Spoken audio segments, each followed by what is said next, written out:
live from Southern California. You are watching the North American Hockey Authority presented by Today's California. I'm Craig Campbell with Today's California, and I am joined by a slew of individuals. As you can see here, we got a foursome today at Eat House, the off-ice official for the AHL, the Coachella Valley Firebirds. And then, of course, we got Megan. I don't know. Is it Megan Ruth? Hey, Megan, I tell you, a wonderful Coachella Valley Today's California collaborator and one of our photographers, credential media people at the Firebirds, and we got her in-house today. And, of course, Charlie, our producer and engineer, also credentialed for the Firebirds. And we have a great show today, man. Different segments, different things happening. We're going to ask you guys to participate, comment, let us know where you're watching from right now. And we have a few sessions, counterpoint, beak of the week. We got different things that are going on that you guys can participate and join in, and we would love for that to happen. So, hey, look, guys, what are we doing today? We're going to start with you, Megan. I have a couple questions for you because you've been on both sides of both the fans. And in fact, I feel like we discovered you. I discovered you. In fact, the entire Firebird fan club discovered you in season 1 and your family, as you guys made your ways down to the ice oftentimes to join me and join other photographers. So much fun. We've met your entire family. It was so incredible. You were so spectacular and a great photographer. Of course, we can get into that later, that I had to ask you to come on board and shoot this year for the Firebirds. Let me ask you, what's it feel like to be a fan versus actually shooting photography down on the ice there? It's completely different. It's very, it was challenging at first going into photography down there because it's a professional setting compared to how I am as a fan. I'm two completely different people now there at the arena. Are you more likely to be thrown out? Charlie. Are you more likely to be thrown out as a fan or as a photographer? That's what I want to know. As a fan, 100%. 100%. I'm crazy and I get into it, and yeah, Craig knows you don't talk to me while the game's playing and I'm a fan. It's so much fun. Every day she made signs, her family made signs, but she would come with different signs. And, talking about chirping, Ed, she definitely, some of those signs were questionable and always welcome. They were a lot. I still have all of them. You still have them all? I mean, you should have brought them. Do you have your favorite sign, or do you have a favorite sign? I think my favorite sign, just off the top of my head, would be the goals, because there's 2 L's in their names. I said, "Hey, goals, you drop this," and then the L is missing from the goals, and it's just sitting there on the bottom of the poster. I see it. I see it now. Those are loss. Do you dream about these things? Does the family help you with the chirps on the signs? No, that was all me last year. And then, of course, as you know, I brought family and friends. They had favorites on the team, so then I made signs for them, like, "Hey, number whatever, you're my favorite." So, how many Riker Evans signs do you have? I think I have 2 or 3. About this. Okay. Yeah, just because he made it to the All-Star game last year, so of course I made signs for him for that too. Yeah, I mean, he's a stud. Yeah. So do you have a favorite? Do you have a favorite Firebird player? Well, Evans, obviously, from last year, but he's moved up now. Very proud. So this year it's definitely between 58 Connor Carrick and then 32 Tucker Robertson. All right. One of the newbies. I like Carrick as well. Yeah, the newbies. Yeah, Ed, why don't you fire off a few questions for our guest today? I know you have a few things in your mind. I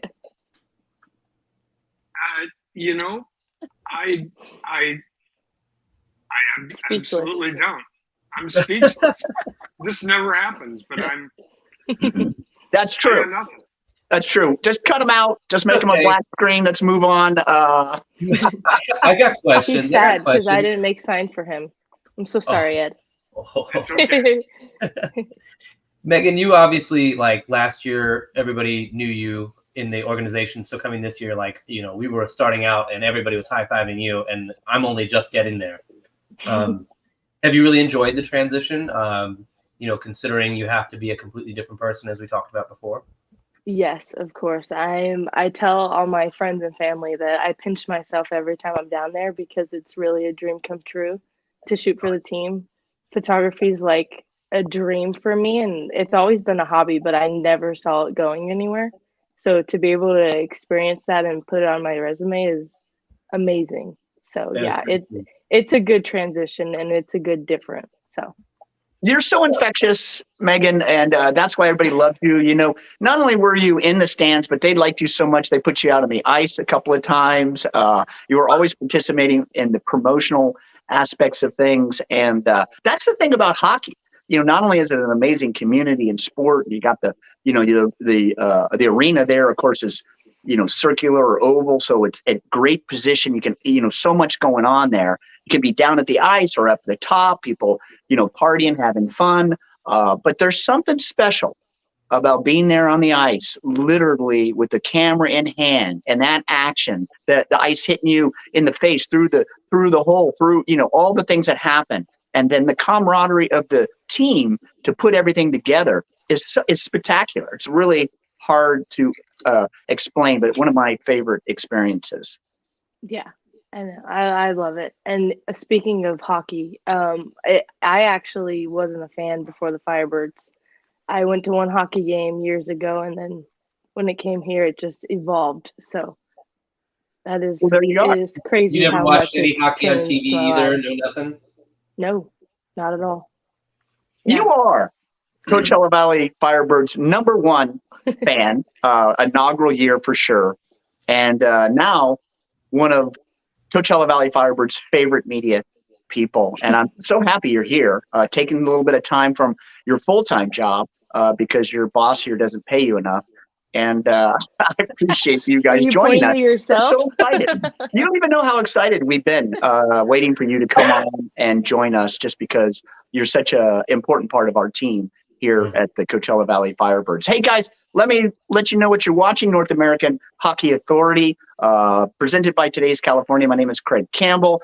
We have different segments. In fact, I'm thinking we could maybe just step right into a little bit of the show that you guys will be able to participate. 6 segments today. We often start off with the rules segment, and I think that's where we're starting today. Maybe we'll let Ed give us a little bit of preview, huh? There you go. What are we going to be watching in the rules segment? Well, as this evolves, Craig, it's kind of a rules and game flow kind of thing.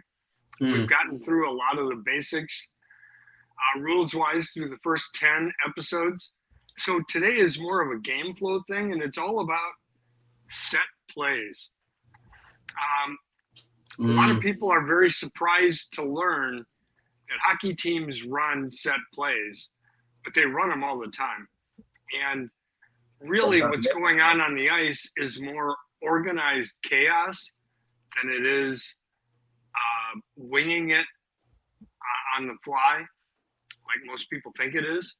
So I'm going to let Peter Puck, our imp of the ice, talk a little bit about set plays. Charlie, you got that ready for us? I do. All right, guys. So this is about 1 minute and 14 seconds worth of demonstration by Peter Puck. Thank you to who are we thanking for this video? Peter comes to us courtesy of Packed Advertising out of Toronto. And if you're looking for Peter or Penny Puck merchandise, www.peterpuck.ca. Woo. All right, here we go with Peter Puck.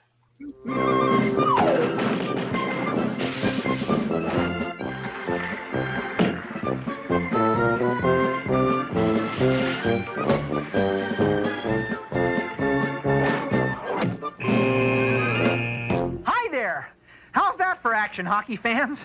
You know, this game may seem a little helter-skelter, every man for himself, but not so. The individual play and team play are really sophisticated planned action for the most part. Well-coached teams have organized patterns of play which they practice. Sure, there's ad-lib action depending on where I bounce, but players practice a lot of set plays too. Hey, Raph, give me a hand up for a demonstration, will you? Sometimes set plays are difficult for fans to recognize. That's because the players are so skillful and move from one pattern to another with such speed that it's hard to realize they are actually executing set plays. But here's one prearranged play that's practiced constantly by teams and is easy to spot. It's a shot off a face-off near the goal. Okay, let's go. The center on offense in this face-off tries to draw me back to his defenseman behind him, who then takes a shot on goal. Yo. And we're back. And the beautiful thing about set plays and the way Peter described that, on January 1st, New Year's Day, the Firebirds were in Calgary.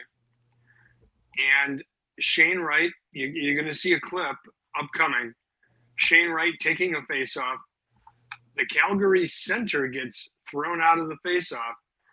They bring in another center. Shane loses the face-off to the forward that was designated to come in and take it.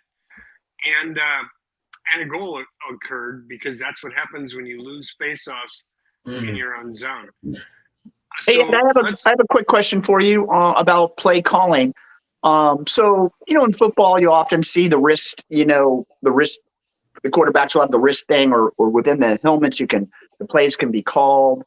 In basketball, oftentimes you'll see the player put up a number, or you'll hear them calling out the number. As a point guard, I would come down and, call a certain play left or right. In hockey, are they calling them out? Do the plays come from the bench or the captain, or how exactly does the team know what's about to come? As a general rule, the set plays are off face-offs and rushes. So the players implicitly know what they're supposed to do and where they're supposed to go. Okay, for just to stop you right there. So what's the difference between a face-off and a rush? Well, one sounds like a fraternity, the other sounds like hockey. Well, off the face-off, everybody is in a set position, so it's real easy to run a play that's pre-designed. On a rush, as the guys are coming up the ice, you'll see, for example, a defenseman take the puck behind his net. He'll wait for the line change to complete. Everybody's on the ice. They start circling. Oftentimes a forward will come around behind the net, either take the puck, meaning that's one play, or he won't take the puck. The defenseman will skate it out, shoot it up the ice. That designates a different play. But it's organized chaos. They always have an attack method in mind. And the clip we're going to see is Calgary right off the faceoff. And Evan Pivnik, our announcer for the Coachella Valley Firebirds on the radio, does an absolutely fantastic job of describing this play.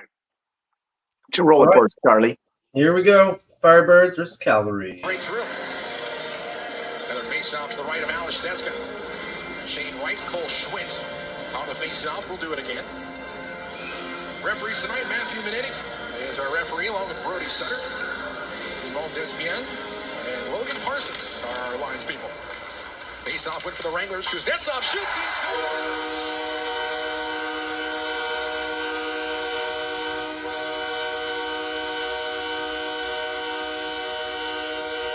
Jan Kuznetsov ties it for the Wranglers. A set face-off play, a wrist shot from the left point, and it's 1-1. Second of the year for Kuznetsov, as that one came right off the face-off and goes under the glove hand of Alice Stetzka. Just a wrist shot. I'm not sure how much of it Stetzka saw, but it ties the game.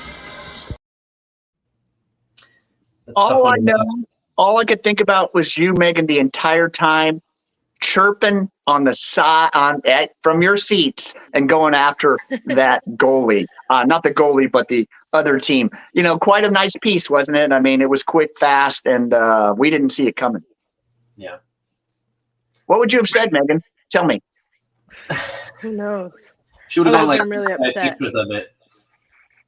I would have looked back, and that's what it would have been. It would have been that look of just disbelief. Her head would have been shaking. Head down like this. Yeah, but usually things would be coming out of her mouth, actually. Yeah.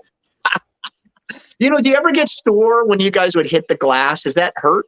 It does. Yeah, my hands would be, because you have to do it open palm.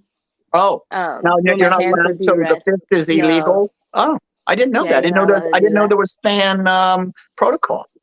Yeah. Apparently, Now- when you hit it with a closed fist, you could break your hand or whatever. So I'm assuming palm. that you got in trouble at some point, and that's how you learned that it wasn't something that you read or whatever. It was no, you were you live and you learn. you were fisting it, and someone like, excuse me, ma'am. Open palm. Yeah, they'll tell you. The security guard over there in the corner will tell you.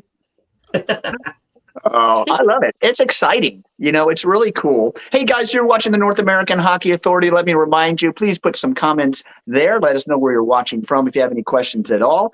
This is broken up in different segments. We are kind of going through the rules segment and some set plays. Ed, I appreciate you setting that up. I was thinking about History Matters, maybe a little tradition we could talk about today. I know you always have something in that book of yours for us, Ed. What happened today in hockey lore?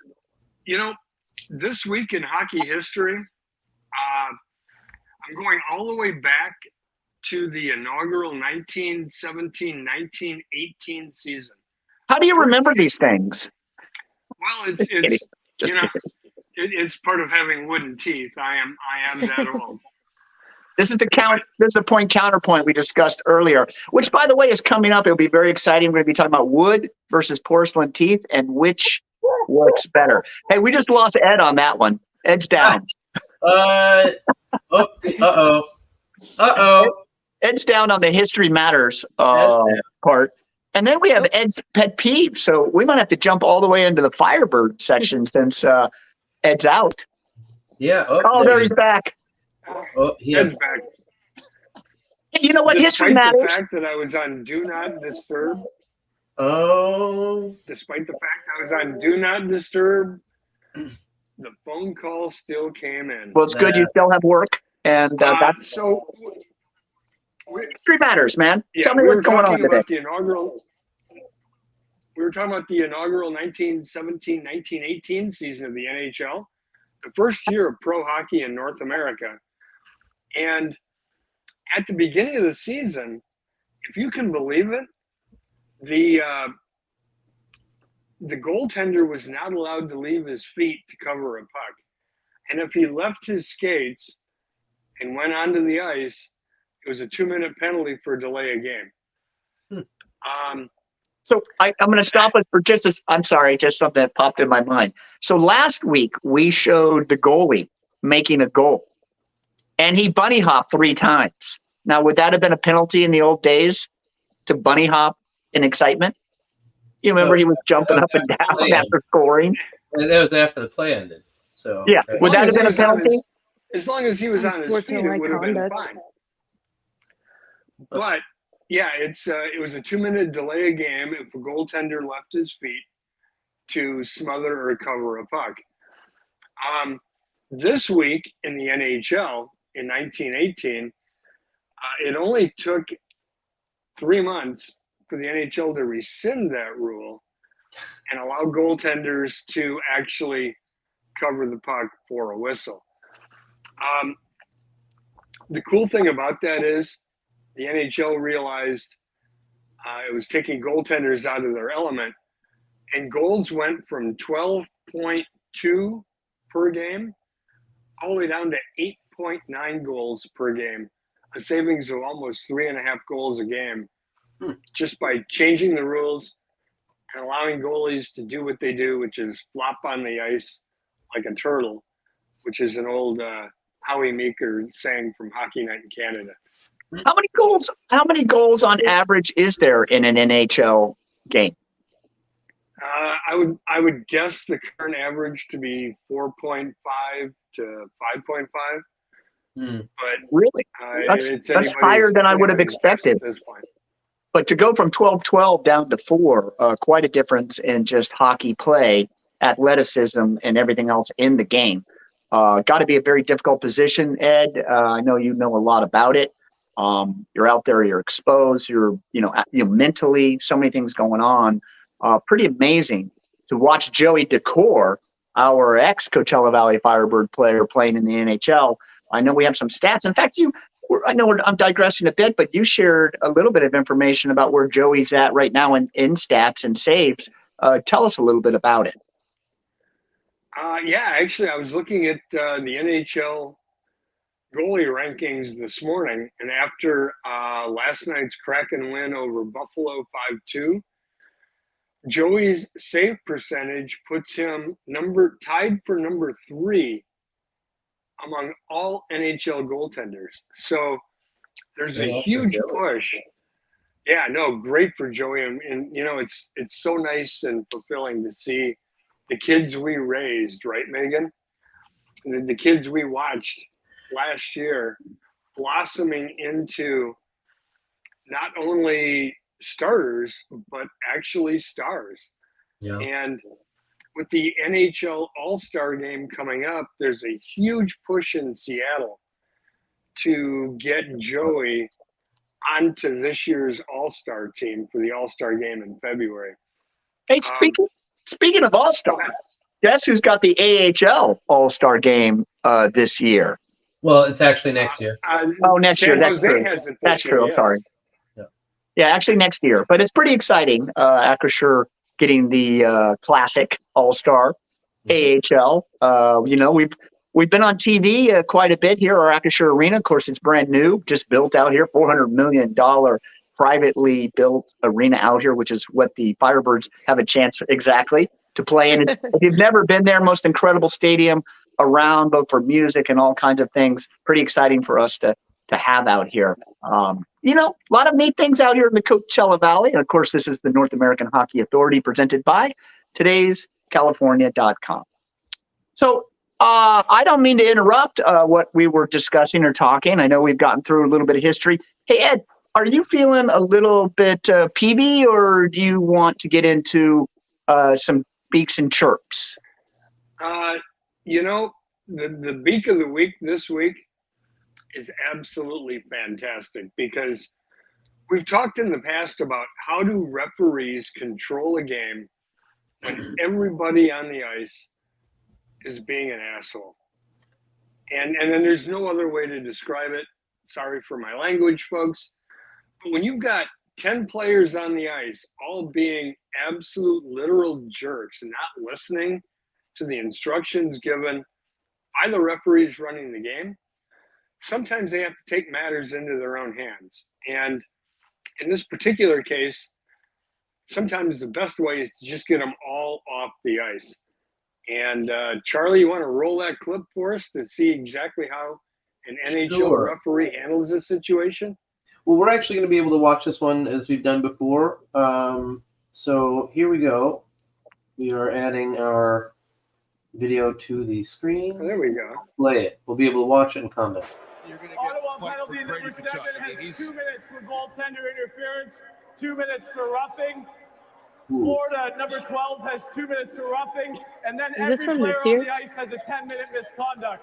Florida, yeah, that was earlier this year. Those are brothers, aren't they? 10-minute misconduct. Did you just say everybody on the ice gets 10 minutes? Yeah. Like, They just said it in the locker room. It was because there's 7:22 on the clock. Okay. Look how empty the bench is. Is there even room in the penalty box? How many people can stay in that penalty Well, box? that's what I'm saying. They sent him to the locker room because there was only 2 minutes left. And they I gotcha. As the bench is thin out, there's plenty of room now for everyone. So what happens? Does anybody actually play, or how does it work? Did we just wait 5 minutes until everybody comes back? No, it's a 10-minute misconduct. They're all gone. The games are over for the rest of the period. But when you're a referee, but who's playing? I mean, everybody goes off the ice. Are you literally on hold for 10 minutes, or do we get to watch a little hockey? There's only 5 players from each team, so there's. Oh, I got it. So you're still going to play 5-on-5. You just have to remove all those players. players. You lost one line. You still got 2 sets of defensemen and 3 sets of forwards that are ready to go. Gotcha. But it's the only way for a referee to handle a situation like that. Mm-hmm. I go back to my days playing junior hockey. We had a situation much like that. There were so many guys in the penalty box and so few guys on the bench. And back in those days, in the 90s, okay, maybe the 80s, don't judge me. Those were born in the 80s. The penalty box was actually next to the bench. And what the referee did is he moved the penalty box to the bench, and he put the regular guys in the penalty box because it was just easier to maintain and keep everybody there. But yeah, you gotta find a way to maintain control. And I just love everybody on the ice. 10 minutes, they all sit because they didn't listen during the scrum afterwards. I thought it was just beautiful and magical. Oh, Hey, Charlie, you had an opportunity. I think we're maybe moving into the Firebird segment, which I love. You did 2 games back to back and covered them on a weekend. So tell me a little bit about that experience and going back to back and not only getting your stuff set up and all that, but just in general, we won one and lost one too. Just wondering about your experience there this past weekend. Well, as you know, we get such privileged access to be able to see and not necessarily always interact with, except for in the post game interviews, but be at least close to the players. And we've seen before, we've talked about this, about their play on doubleheader weekends. Generally, we've seen that in an away situation, but this time obviously at home and against the same team.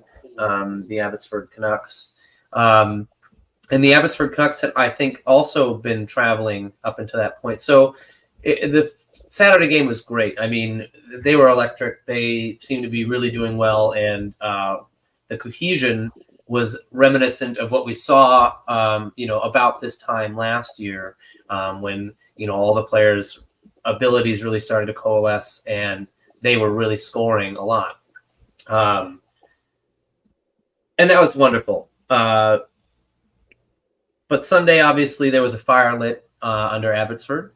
And, to their credit, they were chomping at the bit to play on Sunday. And I'm not sure that the boys ran out of gas so much as, you only get so many opportunities in a game. And capitalizing on those opportunities, as I'm sure Ed can attest to, is paramount. And Abbotsford got one more. Did you get to see both goalies play, or was just Stetska in there for both rounds? No, Stetska and then Morris played on Sunday. Phenomenal. Could you tell the difference between the players and just your own observation there, or not enough to really make a difference in your mind yet? Well, aside from the fact that Stetska is literally a giant. He's very tall. Yes, Stezzy is huge and very nice. He was in I've never seen him in a post-game interview, and he was in the other day. That day was his birthday, actually. So he had an extra special 4-0 shutout on his birthday.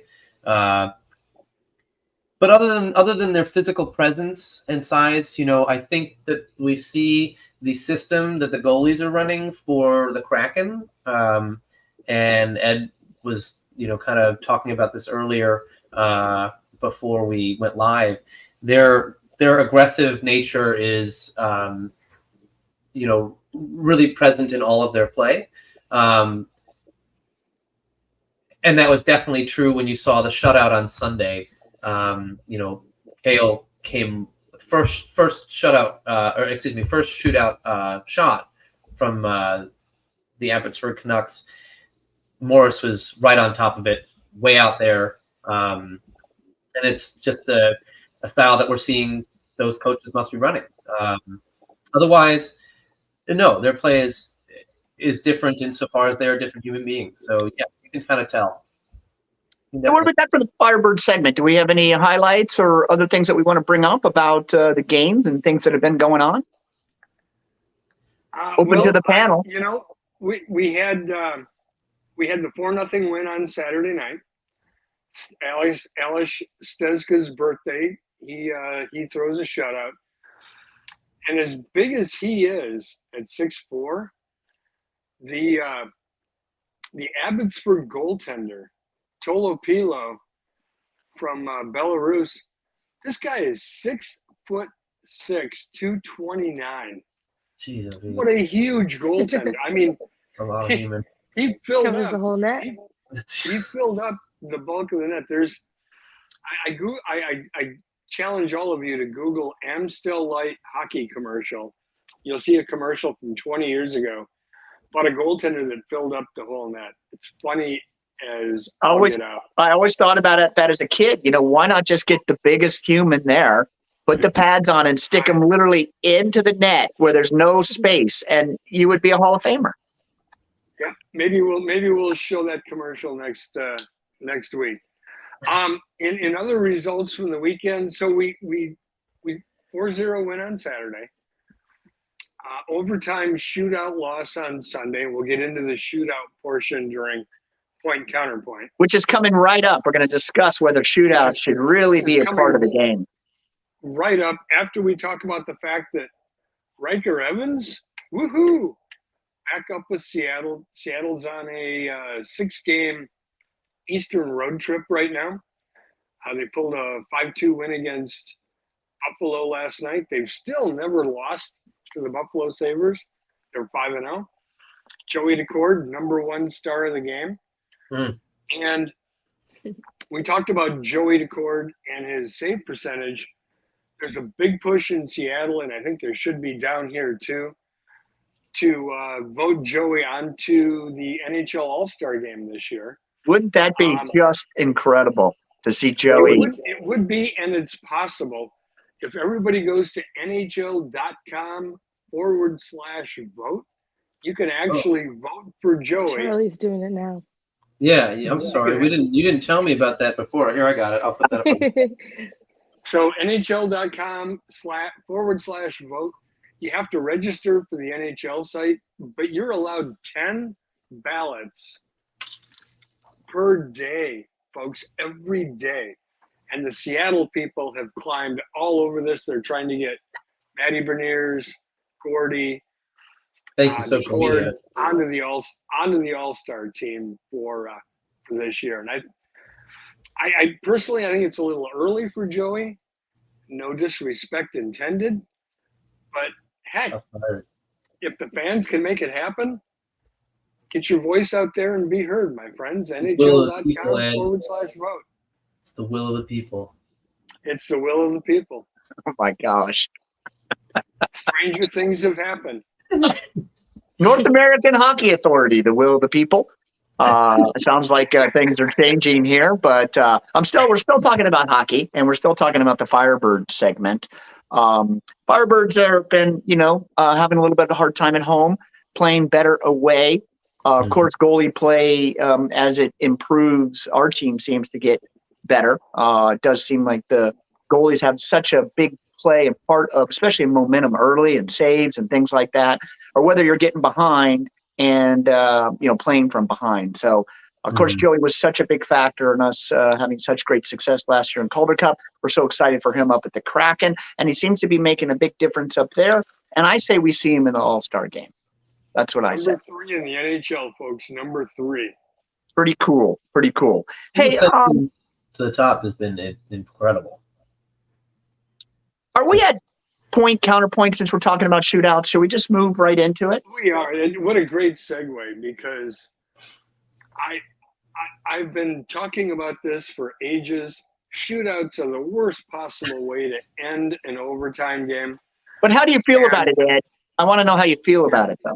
And damn if we didn't have to endure one on Sunday.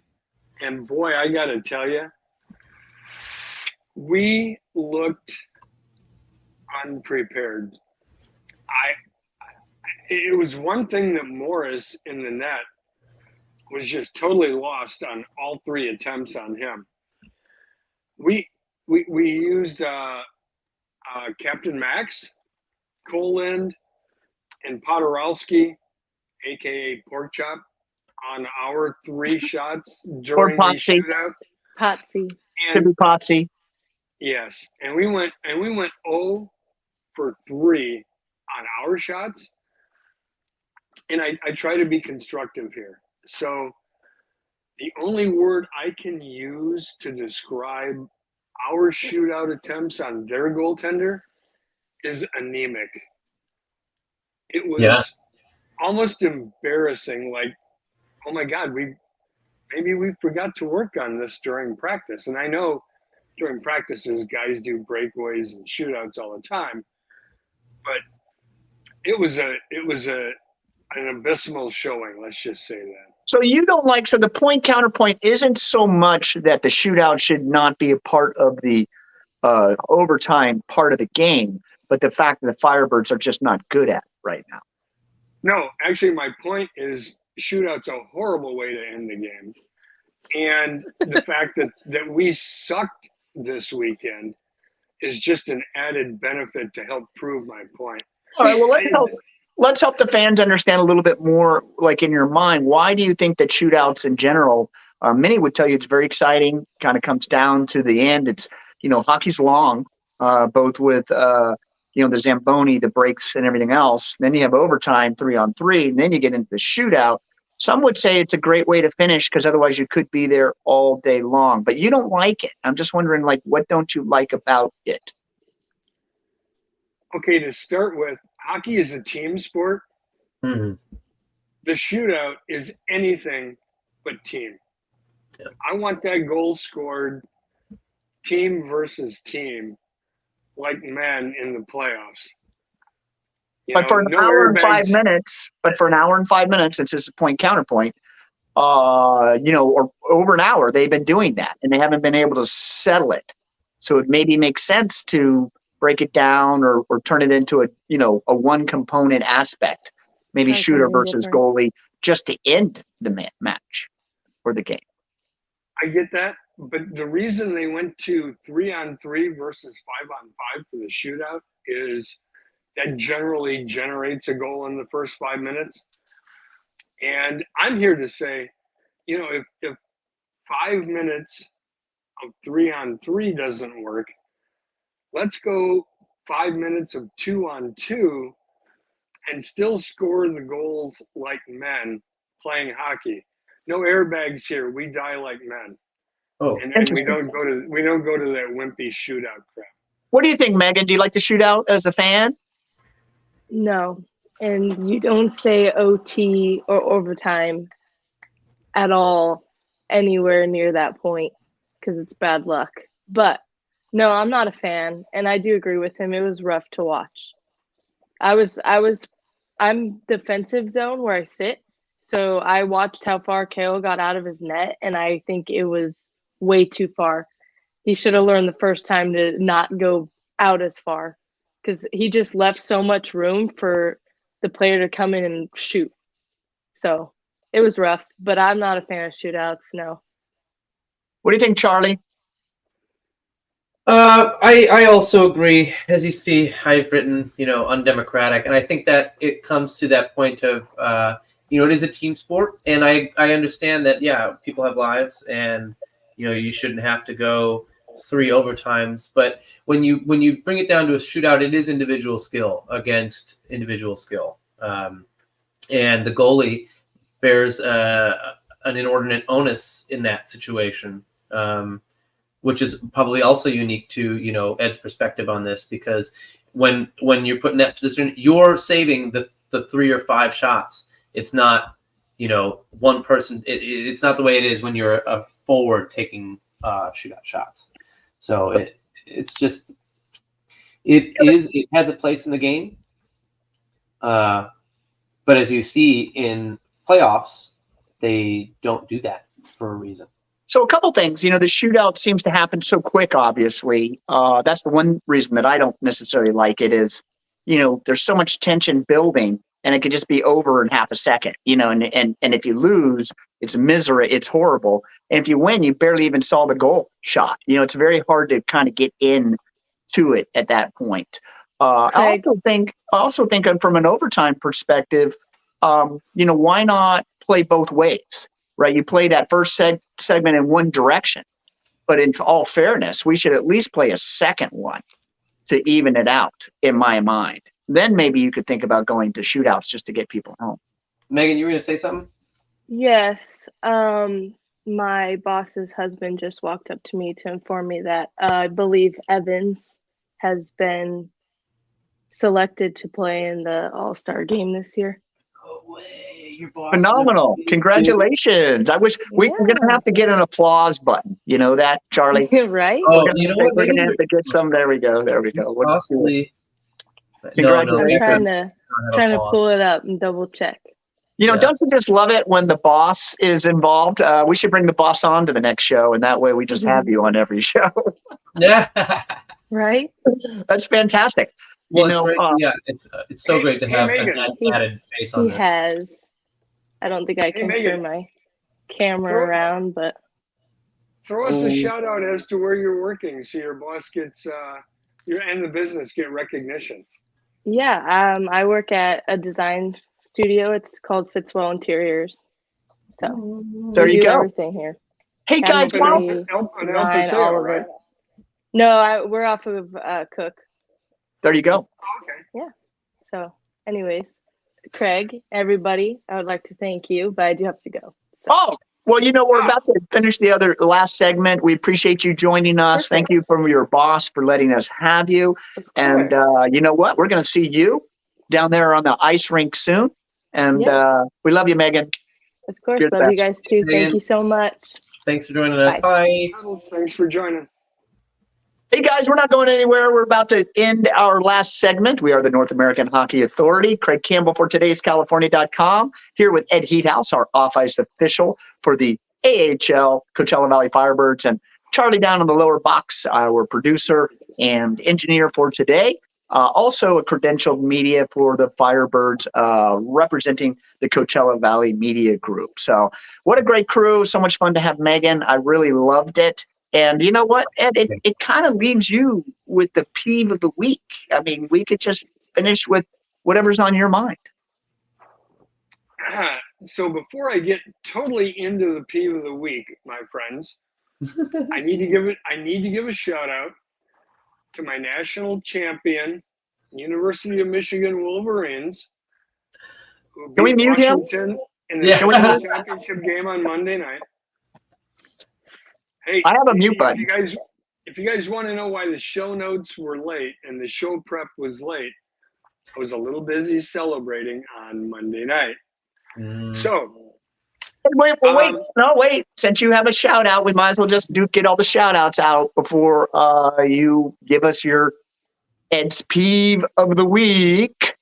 The American Express, the first tournament here, or the 48 Continuous States PGA Tour, is visiting us next week, the 17th through the 21st, right here in La Quinta, PGA West and La Quinta Country Club. 3 different courses. It's the Old Bob Hope Chrysler Classic, and it fires up here, the Pro-Am right here, Wednesday, Thursday, Friday, Saturday, and Sunday. And of course, there's two concerts. We have Urban and Train Friday and Saturday right here in La Quinta. I think you can go over to theamexgolf.com and take a look at that for tickets and other information. So wanted to thank you, American Express, for bringing us along to do photography and media again this year. Will be the 12th year for us. So pretty excited about that. Just wanted to give a shout out to that. And now back to you, Ed. And I love the Amex, Craig. Greg Paisley played 2 years ago on my birthday. I always know when Amex is coming because it's birthday time. And looking forward to this year as well. It's one of the most beautiful courses in the world when they've got that ready for that tournament. There's actually 3 courses, and it's what's very unique about the American Express. Played on 3 different courses, and it's a Pro-Am in addition. So both of those are very unique within the PGA Tour and the first play in the contiguous 48 states. We're out there in Hawaii right now, and they just finished up, and then they come out over here and play. Sorry about that, Ed. Excuse me. Oh, good. So, peeve of the week. This one is relatively specific.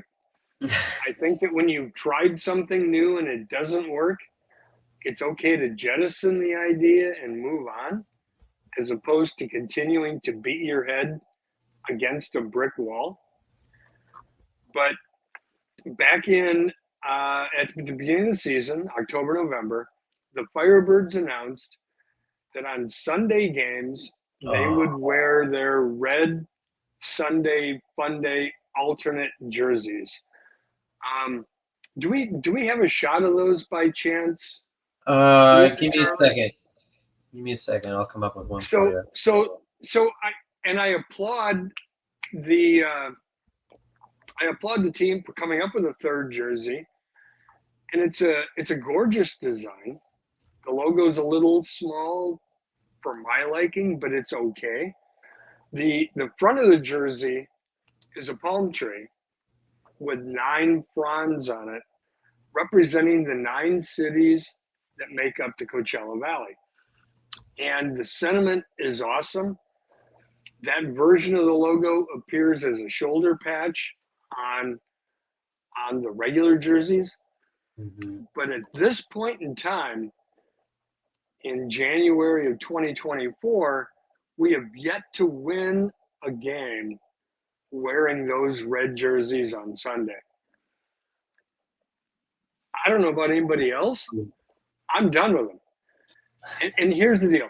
Okay, let's not throw the baby out with the bathwater. Let's think about the community. I say we auction those jerseys off as game worn, because they are, like we do with the De Los Muertos jerseys, the Military Appreciation Night jerseys, and all the other Hockey Fights Cancer jerseys, the Christmas jersey, all the stuff that we've done. Let's auction those off, and let's start with a clean slate. Let's take something from our parent team, the Kraken, and build on that and try something else for the rest of the year.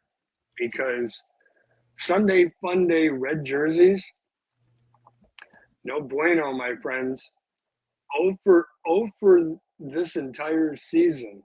A little superstition working its way in there in Ed Heathouse's mind. Right. You think an off-ice official would be a little more objective, but he's a fan first, and that's what I hear Ed's sharing today. It's such a great idea. We could auction them off and bring in new and fresh ones until we start winning with them, and then they can wear them again. Yes, It makes no sense to chase bad blood after bad blood. It's not working. The team isn't used to watching the other players in red, and it ain't working. So let's try something new.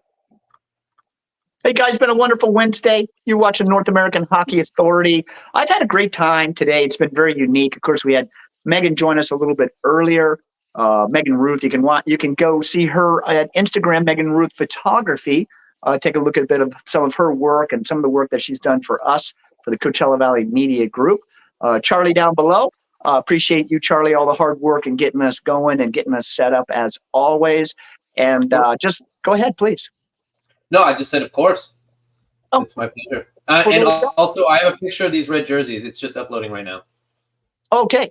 Well, there you go. Yeah. Well, if you get them in there before we say goodbye, that's great. Otherwise, you know what? We wanted to get rid of them. Here. Oh, here we are. We're going to see it. How do you feel about that, Ed? These are the red alerts. You know how I feel, and I'm keeping my hands on the table for a reason. I'm about to call that jersey number 1. Yeah, well. Hey, guys, anyway. You join us every Wednesday at 12 o'clock right here on this station. Make sure to invite your friends and family to join us. If you're watching, if you're not watching live, but you're watching one of our playbacks, of course, put the comments in there still, because we go back and answer them and do the best that we can to give you the information that you're looking for. Always looking for fun and participation by you guys. I've had a great time. I've really enjoyed it. And till next week, Craig Campbell for Today's California. See you guys. Be good humans. See you next time.